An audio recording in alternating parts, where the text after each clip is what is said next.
गजा में लोगों की तवज्जो अब तामीर पर होनी चाहिए। ईरान के लिए दोस्ती और ताउन के दरवाजे खुले हैं। अमेरिकी सदर डोनाल्ड ट्रंप का इसराइली पार्लियामेंट से खिताब। कहा, हमने शदीद मुश्किलात के बावजूद अपने कैदियों को रिहा कराया। आज बंदूकें खामोश हैं और अमन का सूरज तलू हुआ। इसराइल को जो फतह मिली वो हथियारों के जोर पर मिली। दुआ है ये अमन पायदार हो और हमेशा बरकरार रहे। ट्रंप के खिताब के दौरान पार्लियामेंट में एहतजाज किया गया। एक रुकन किया अमरीकी सदर की जानिब बढ़ने की कोशिश। सिक्योरिटी एहलकार उठाकर बाहर ले गए।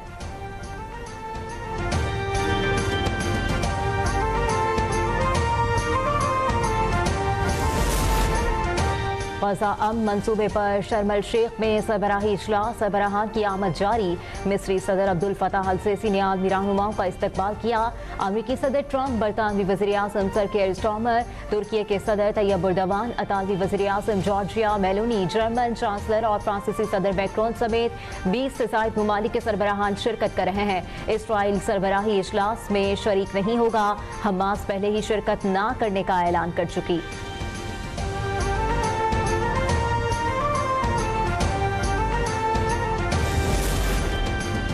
वज़ीर आज़म शहबाज शरीफ शर्म अल शेख पहुंच गए। गजा में जंगबंदी के लिए अमन सरबराही इजलास में शिरकत करेंगे।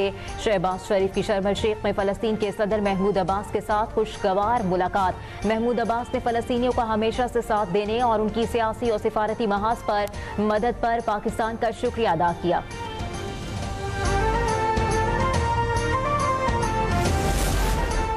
गजा अमन मुआहदे के तहत 20 इसराइली यरगमानियों के बदले फ़लस्तीनी कैदियों की रिहाई का अमल जारी।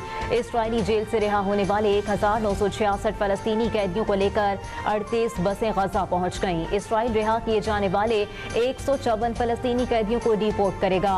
गजा से रिहाई पाने वाले 20 इसराइली यरगमानी भी इसराइल पहुंच गए।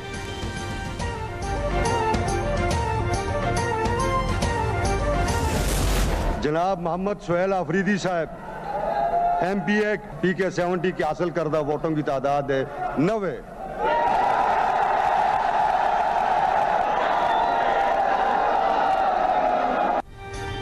PTI के सुहेल आफरीदी वज़ीर आला खैबर पख्तूनख्वा मुंतखब। 92 में से 90 अरकान ने सुहेल आफरीदी को वोट दिया। अपोजिशन अरकान ने वज़ीर आला के इंतखाबी अमल में हिस्सा नहीं लिया।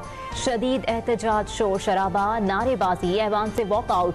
स्पीकर बाबर सलीम स्वाति ने रूलिंग देते हुए कहा, जो इस्तीफा अली अमीन ने 8 अक्टूबर को दिया उसकी आज तस्दीक हो रही है। गवर्नर का इकदाम मुकम्मल तौर पर गैर आईनी है।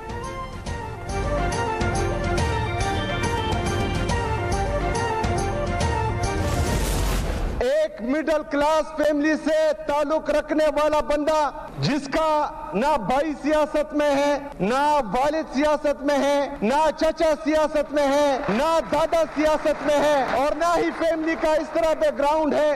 और मेरे नाम के साथ ना जरदारी है, ना भुट्टो है, ना शरीफ है।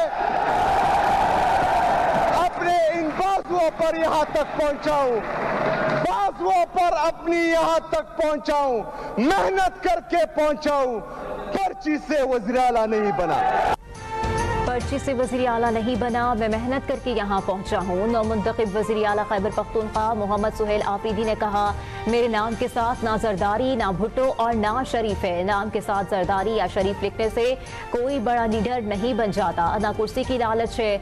मेरे लीडर जिस वक्त कहेंगे कुर्सी को लात मार दूंगा। एक खास माइंडसेट ने कबाइलियों की तस्दीक की। कबाइल हमेशा पीछे रहने के लिए नहीं। बानी PTI को फैमिली और जमात की मुशावरत के बगैर इधर उधर किया तो पूरा मुल्क जाम कर देंगे।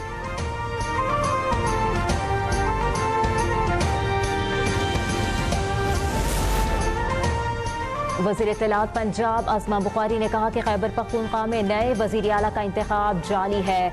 सुहेल आफरीदी 2 ख़वातीन की लड़ाई में आए हैं, उन्हें अलीमा बाजी के कहने पर लगाया गया। मीडिया से गुफ्तगू में अज़मा बुखारी ने कहा कि एक वज़ीर आला उस्मान बुज़दार बेगम के कहने पर लगाया गया, दूसरा वज़ीर आला बाजी के कहने पर लगा दिया गया।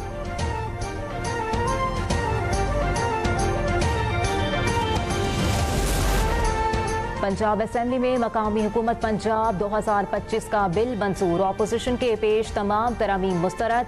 हिज़्ब इख्तिलाफ का हुकूमती इक़दाम पर एहतजाज। ऐवान के अंदर मुसलसल हंगामा आराई।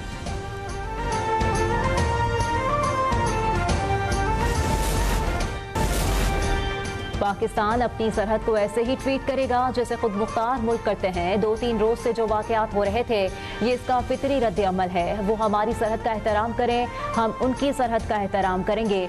वज़ीर दिफा ख्वाजा आसिफ कहते हैं, एक सूबे की हुकूमत को अपनी पॉलिसी को नेशनल पॉलिसी के साथ नथी करना पड़ेगा। रियासत को सूबों को बताना पड़ेगा ये मुल्क इस तरह चलेगा, इस तरह नहीं चलेगा कि एक सूबे पे सरहद की कोई वैल्यू नहीं। ख्वाजा आसिफ ने जोर दिया, बॉर्डर पर बाकायदा इमिग्रेशन का निज़ाम होना चाहिए। ये नहीं होना चाहिए सुबह उठे और तिक्के खाने सरहद पार करके पेशावर आ गए।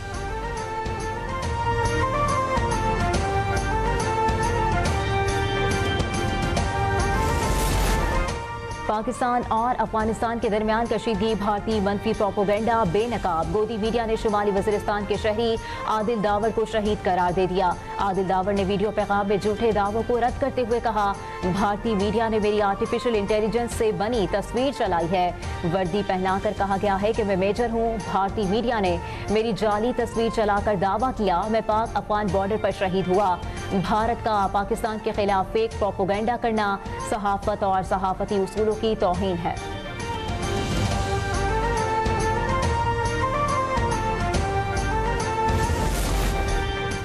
20 बरसों के मुकाबले में आबो हवा से मुताल्लिक आफात तकरीबन दुगनी हो गई। तरक्की पजीर ममालिक मौसमियाती तब्दीली के असरात का खुमियाजा भुगत रहे हैं। लंदन में Pakistani high commissioner doctor Faisal का रॉयटर्स में आर्टिकल। पाकिस्तान में हालिया सैलाब अब तक 1000 से ज्यादा अमवात हो चुकी। 2022 के सैलाब में बहाली और तामीर नौ के लिए 16 अरब 30 करोड़ डॉलर दरकार थे। तरक्की याफ्ता मुमालिक को मौसमियाती फाइनेंस में सालाना 100 अरब डॉलर देने के अपने वादे का एहतराम करना चाहिए।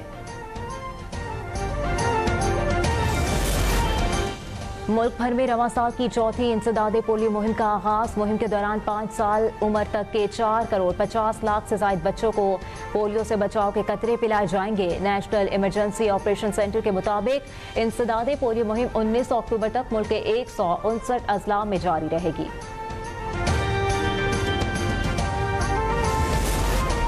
और लाहौर टेस्ट के दूसरे रोज का खेल खत्म। जनूबी अफ्रीका ने 6 विकेट के नुकसान पर 216 रन बना लिए। पाकिस्तान की टीम पहली इनिंग्स में 378 रन पर ऑल आउट हुई थी।